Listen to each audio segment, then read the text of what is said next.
Hey, good morning. So I'm Dave.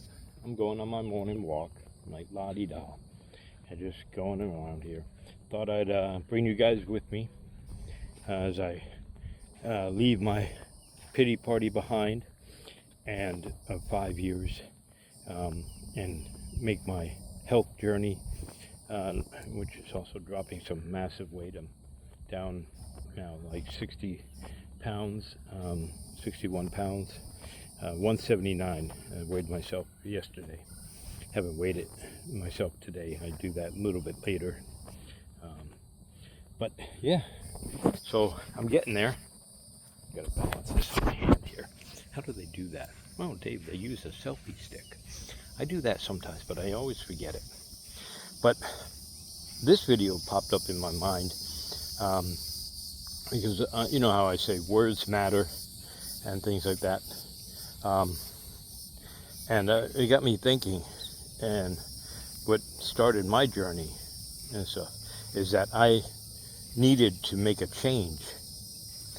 And before that, I knew I had to make a change, but I thought I wasn't capable of changing. I was a cripple.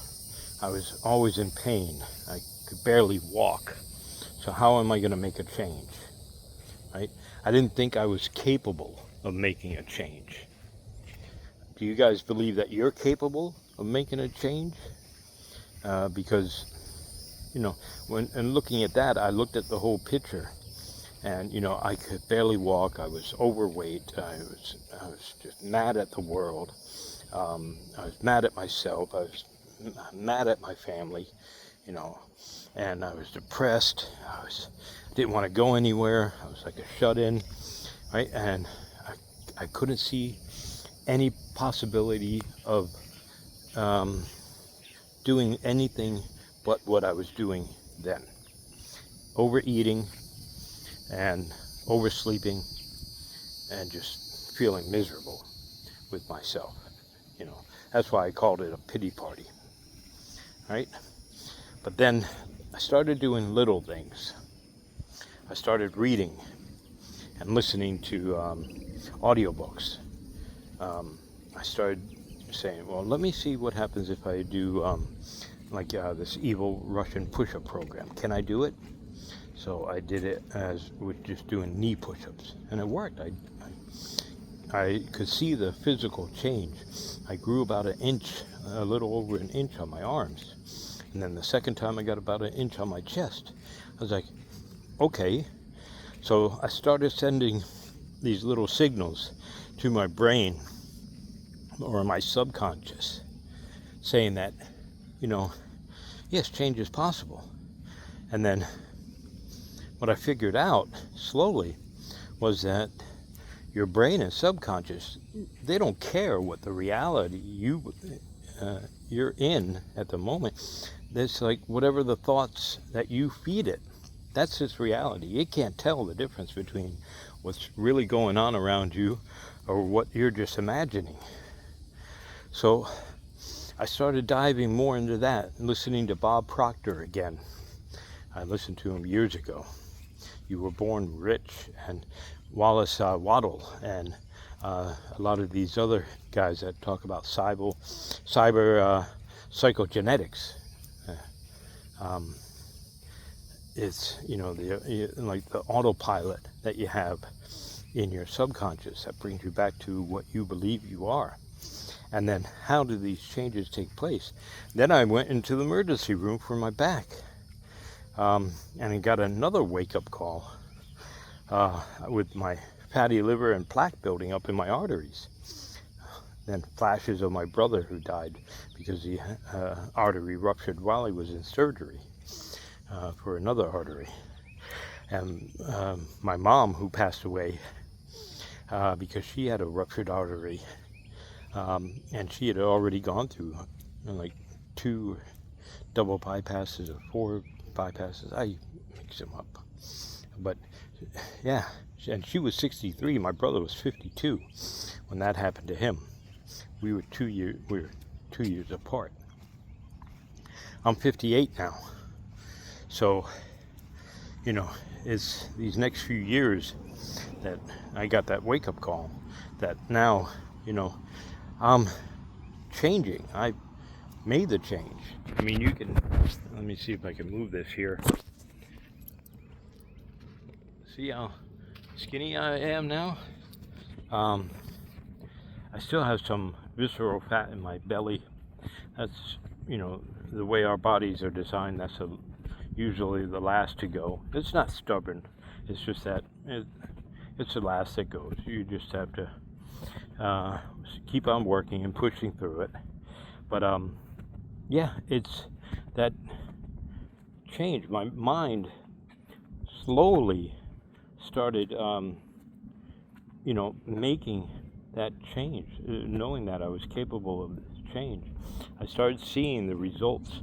Best thing to do if you're changing your diet, like to me, I'm going on carnivore, even if you go keto or Mediterranean, just reduce your carbs, no sugars, no seed oils, no more super processed fast foods, or stay out of the middle section of what the supermarket, all these over processed foods. No more snacking after 6 p.m.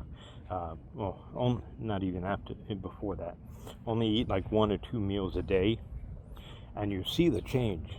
And take a progress picture every day, because we can't see the change every day, but it adds up. And I looked at the beginning of January when I was like 230, I think, or something, or no, I was probably like 220. I was still bloated and overweight. I had a big old belly. And then I look at me now, and wow, that's a change. I look at pictures from 2021 when I was like 257 pounds. And now it's night and day difference. I mean, I had that super round, inflamed bubble face. It was, oh my goodness. It was just, now that I look back, it's like, it's crazy, but you don't notice these things while you're in the moment. And then now that I've lost this weight, and I've got to slowly I'm trying to figure out a way to build up my muscles, because I have lost some muscle when doing this, and I need to build that up. So luckily I can, because I just need to do some more strength training in between my days. Like my shoulder blade's been killing me. So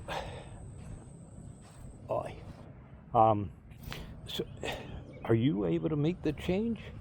You are. I know you can, especially if I could. I was addicted to sugar. I'd put so much sugar in my coffee. I wanted everything.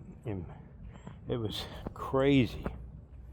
But I slowly, and then I just cut it off after. I went through like 2 weeks of eliminating breads and sugars and carbs on a keto type diet, and then I transitioned to carnivore, and I'll probably end up transitioning to a more of a keto diet, but a very animal or natural human diet, which is animal based, protein based, and animal fat, good fats diet as we go on. But it's the easiest diet in the world now for me, because I look at it that way. I don't look at it as restrictive, and I don't look at cheat meals. I changed the way I thought about desserts and things like that. I look at desserts not as a cheat, as a reward, because it's not. Like, I loved me some strawberry cheesecake and blueberry muffins. Now I look at that as eating poison. I used to really enjoy drinking like a Yingling, and I know I'm saying that wrong. This beer is really good. And I used to enjoy that. But now I look at it and I say, if I have a beer, and it's tempting at times, right? I say, well, there goes some more. I'm going to be getting man boobs again. I don't really have them anymore. It's another thing that's gone away. So I look at every bottle of beer as, a cup size on my man boobs. So when you think about it that way, yeah, I'm not really in wanting to take that drink or, eat that blueberry muffin. I still have those thoughts when, I could eat one. But then one needs to 2, and then 3, then 4, and so, because it's an addiction. You wouldn't tell an alcoholic, hey, yeah, just have one beer. Yeah, we know how that is going to end. That's the same thing with sugar and carbs. It's an addiction. But anyway, I just wanted to make this quick video about you guys. For those who think you're not able to make the change, and that's either getting ready to retire or changing your lifestyle and your food that you take in, eating healthy, because don't look at just I need to lose weight, because if you look at if you become healthy and you eat healthy, losing weight is just a byproduct of that. So you don't try to lose weight to get healthy, as the saying goes. No, it's get healthy and you will automatically lose weight. All right, you guys have a blessed day.